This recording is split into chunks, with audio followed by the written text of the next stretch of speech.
Hello everyone. इस video में जो है हम लोग बात करेंगे गणतंत्र शब्द से क्या अर्थ निकलता है। हम जो है राज व्यवस्था की शब्दावलियों को समझने का प्रयास कर रहे हैं। होता क्या है कि जब भी हम कोई विषय पढ़ते हैं तो उसमें बहुत सारे ऐसे शब्दावलियाँ आती हैं जिनको समझना बहुत ज़रूरी है। तो इसी श्रृंखला में हम शुरुआत कर रहे हैं गणतंत्र से। जब हम गणतंत्र शब्द का प्रयोग करते हैं तो हम ये समझने का प्रयास करेंगे कि इसका अर्थ क्या होता है और गणतंत्र शब्द का क्या महत्व होता है।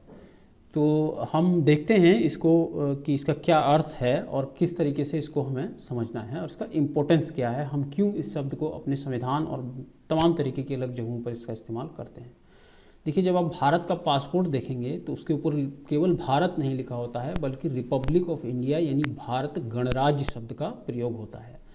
उसके अलावा जब हम भारत की संविधान की जो उद्देशिका है यानी प्रियम्बल है उसको पढ़ते हैं तो उसमें पहला पैराग्राफ है उसमें देखिए आप, संपूर्ण प्रभुत्व संपन्न समाजवादी पंथ निरपेक्ष लोकतंत्रात्मक गणराज्य शब्द का प्रयोग किया गया है।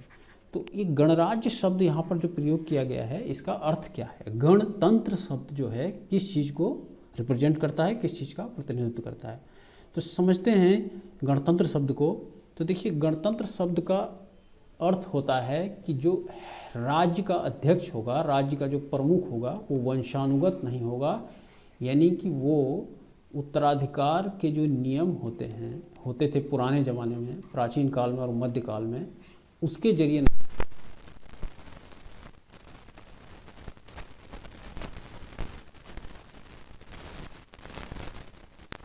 रेस पब्लिका शब्द से बना हुआ है जिसका अर्थ होता है पब्लिक थिंग यानी कि लोगों की वस्तु, लोगों की चीज़। तो गणतंत्र शब्द ऐसी व्यवस्था को रिप्रेजेंट करता है जिसमें राज्य का प्रमुख जो है वो उत्तराधिकार के नियमों द्वारा नहीं चुना जाएगा बल्कि लोगों के द्वारा चुना जाएगा। इसको और थोड़ा सा डिटेल में समझते हैं। देखिए, दो पहलू गणतंत्र शब्द के होते हैं। पहला है राजनीतिक संप्रभुता किसी एक व्यक्ति के बजाय राष्ट्र के समस्त नागरिकों में निहित होती है। इसका क्या अर्थ है? प्राचीन और मध्यकाल में क्या होता था कि जो राजा होता था पूरी की पूरी संप्रभुता यानी कि पूर्ण अधिकार, पूर्ण शक्ति जो है वो एक व्यक्ति में निहित होती थी। तो जब लोकतांत्रिक व्यवस्था की तरफ संक्रमण हुआ आधुनिक काल में तो उसमें इस संप्रभुता जो है ये लोगों में निहित हो गई और राष्ट्रपति जो है या जो भी गणतंत्र का जो राज्य का प्रमुख होता है वो लोगों की सामूहिक संप्रभुता का प्रतिनिधि हो गया। मतलब जो राज्य का हेड ऑफ द स्टेट होगा, जैसे हमारे यहाँ राष्ट्रपति हेड ऑफ द स्टेट होता है, वो जो है हमारी सामूहिक संप्रभुता का प्रतिनिधि है। उसमें केवल वही जो है पूर्ण रूप से सारी संप्रभुता इसमें स्थित नहीं है बल्कि संप्रभुता लोगों में निहित है। राष्ट्रपति जो है वो हमारी सामूहिक संप्रभुता का प्रतिनिधित्व कर रहा है। गणतंत्र शब्द का एक और मतलब होता है कि विशेषाधिकार प्राप्त वर्ग की अनुपस्थिति। इसका अर्थ क्या होता है कि जो राजनीतिक संप्रभुता है उसका प्राचीन और मध्यकाल में होता था कि वो पूरी तरीके से उसमें जो राजा और उससे संबंधित कुलीन वर्ग होता था वो विशेषाधिकार प्राप्त वर्ग होता था। उसकी नागरिकता के अधिकार जो है सामान्य लोगों की तुलना में ज़्यादा होते थे। लेकिन गणतंत्र में जो है विशेषाधिकार प्राप्त वर्ग नहीं होता है तथा सभी नागरिकों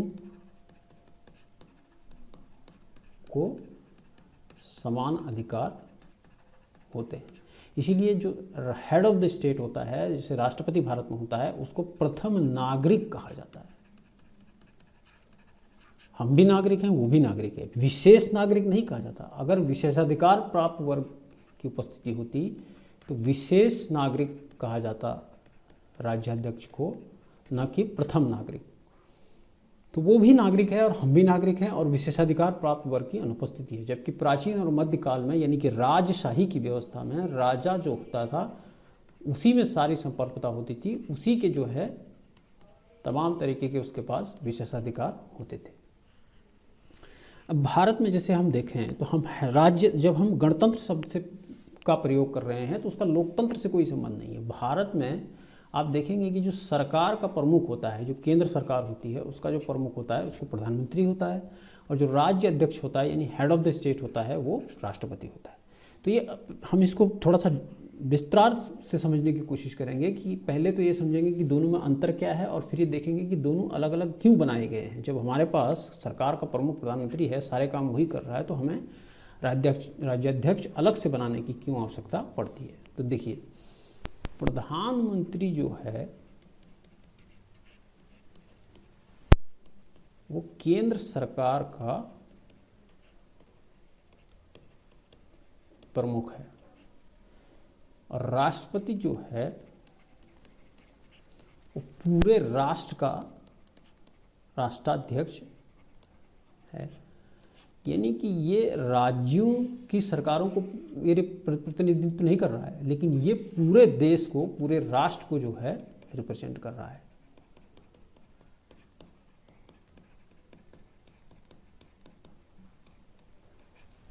तो केवल प्रधानमंत्री होगा तो वो केंद्र सरकार का प्रमुख होगा, राज्य और केंद्र शासित प्रदेशों का जो प्रतिनिधित्व है वो नहीं कर पाएगा, क्योंकि वहाँ सरकारें अलग होती हैं। पर पूरे राष्ट्र की संप्रभुता को, नागरिकता को, राजनीतिक संप्रभुता को प्रतिनिधित्व करने के लिए हमें एक अलग पद की आवश्यकता होती है, जिसे हम राज्याध्यक्ष या राष्ट्राध्यक्ष कहते हैं। तो इसीलिए अलग अलग दो पद बनाए गए हैं। लेकिन दोनों के कामों को अगर देखें तो राज्याध्यक्ष केवल औपचारिक होता है, यानी इसके कोई रियल वास्तविक कार्य नहीं है,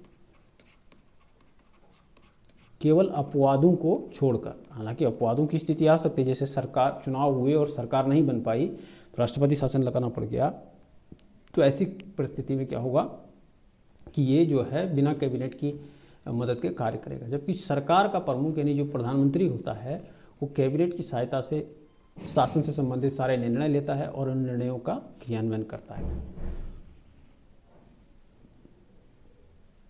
अब सवाल ये होता है कि दो शब्द हमें देखने को मिलते हैं, हमें कंफ्यूज नहीं करना। एक है लोकतंत्र और दूसरा है गणतंत्र। इसका इंग्लिश में हम बोलते हैं डेमोक्रेसी और इसको बोलते हैं रिपब्लिक। देखिए, दोनों अलग अलग हैं। डेमोक्रेसी में लोग जो है अपनी सरकार चुनते हैं। रिपब्लिक में हमने पहले कहा कि राज्य का जो अध्यक्ष है, राज्याध्यक्ष जो है, उसका चुनाव अप्रत्यक्ष ढंग से होता है। लेकिन जरूरी नहीं कि लोकतंत्र और गणतंत्र, लोकतांत्रिक होने के लिए गणतांत्रिक होना ही जरूरी हो। जैसे भारत और अमेरिका और ब्राज़ील जैसे देश जो हैं गणतांत्रिक लोकतंत्र है, यानी कि वहाँ की सरकार भी लोगों द्वारा चुनी गई है और वहाँ का राज्य का प्रमुख भी जो है लोगों द्वारा चुना जाता है। लेकिन ये सभी के लिए आवश्यक नहीं है। जैसे ब्रिटेन, कनाडा और ऑस्ट्रेलिया और न्यूजीलैंड में जो है मोनार्की है, यानी कि राज्य का अध्यक्ष जो है वो उत्तराधिकार के नियमों द्वारा चुना जाता है। जैसे आप जानते हैं कि क्वीन एलिजाबेथ जो हैं वो यहाँ की राष्ट्र प्रमुख हैं, लेकिन वो सरकार की प्रमुख नहीं है। सरकार में तो ब्रिटेन का प्रधानमंत्री, कनाडा का प्रधानमंत्री, ऑस्ट्रेलिया का प्रधानमंत्री और न्यूजीलैंड का प्रधानमंत्री होता है।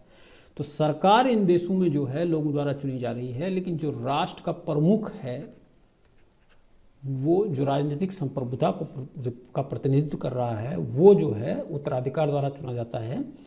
यानी जो शाही परिवार है उस शाही परिवार का सदस्य जो है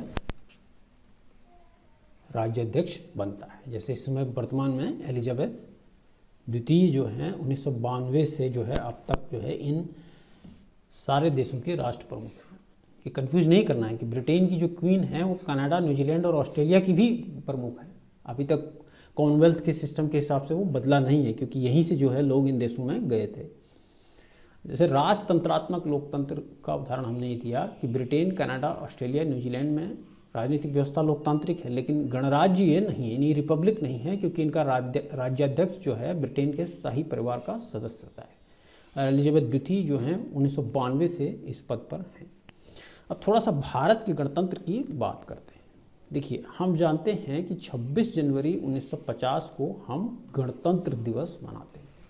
इसका मतलब क्या हुआ? इस दिन भारत का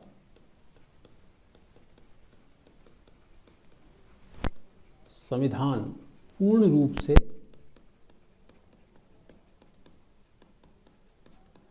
लागू हुआ था।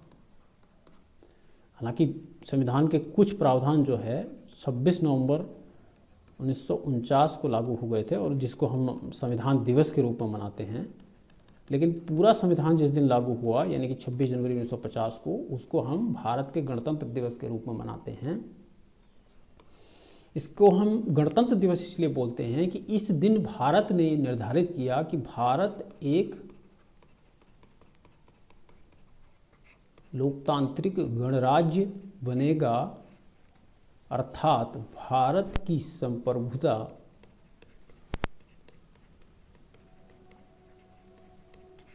किसी एक व्यक्ति में न होकर, जैसे प्राचीन और मध्यकाल में केवल राजा जो है उसी में सारी संप्रभुता होती थी, संप्रभुता जो है समस्त लोगों, नागरिकों में निहित होगी। और राष्ट्रपति यानी कि राज्याध्यक्ष जो है वो उसका सामूहिक प्रतिनिधित्व करता होगा। और इसी के हिसाब से भारत में राष्ट्रपति चुनाव का पहला चुनाव जो है 2 मई 1992 को संपन्न हुआ, जिसमें संसद सदस्य और विधानसभाओं के सदस्यों ने राष्ट्रपति चुना। राजेंद्र प्रसाद जो है केटी शाह को हराकर भारत के पहले राष्ट्रपति बने। पहली बार हम अपना राष्ट्राध्यक्ष जो है चुन रहे थे। आज तक क्या होता था? राजा का बेटा राजा बनता था और उसी में सारी संप्रभुता निहित होती थी। लेकिन इस दिन यानी कि इस संविधान के लागू होने के बाद पहली बार राष्ट्राध्यक्ष का चुनाव हुआ और भारत की संप्रभुता लोगों में निहित हो गई। यही गणतंत्र का मतलब होता है। इसका महत्व ये है कि प्राचीन और मध्यकाल में हम पहले भी एक बार बता चुके हैं, राजा और उसका वंश ही जो है उसी के ऊपर संपूर्ण साम्राज्य की संप्रभुता निहित करती थी। और ये एक क्रमशः विकास होता चला गया। और अमेरिकी क्रांति, पहली बार जब अमेरिकी क्रांति हुई तो अमेरिका में जो नई संवैधानिक व्यवस्था आई उसके तहत राष्ट्रपति का चुनाव जो कि प्रत्येक 4 वर्ष में होता है, उसके तहत जो है पहली बार अमेरिका के निवासियों की जो संप्रभुता है वो अमेरिका के नागरिकों में शिफ्ट हुई।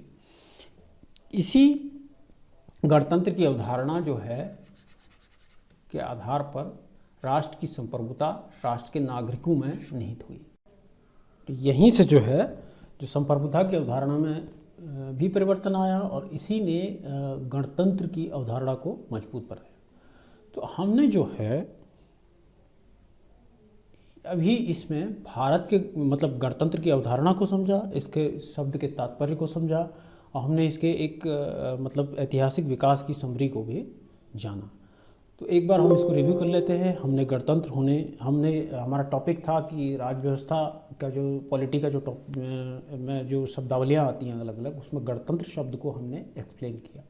इसमें हमने बताया कि गणतंत्र शब्द का मतलब होता है कि जो राज्य का प्रमुख है वो जो है लोगों द्वारा चुना जाएगा, बल्कि न कि पुराने ज़माने में जैसे उत्तराधिकार के नियमों के हिसाब से चुना जाता था वैसे चुना जाएगा।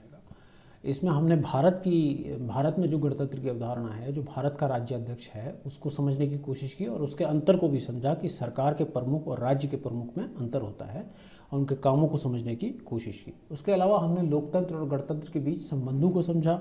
हमने कहा कि लोकतंत्र होने के लिए गणतंत्र होना आवश्यक नहीं है। बहुत सारे ऐसे लोकतंत्र हैं जिनमें राज्य का प्रमुख जो है वो अभी भी उत्तराधिकार के नियमों के हिसाब से चुना जाता है, लेकिन बहुत सारे ऐसे भी लोकतंत्र हैं जहाँ पर जो है, जैसे भारत, अमेरिका और ब्राज़ील है, जहाँ पर न केवल सरकार लोगों द्वारा चुनी जाती है बल्कि राज्य का प्रमुख भी जो है अप्रत्यक्ष रूप से लोगों द्वारा चुना जाता है।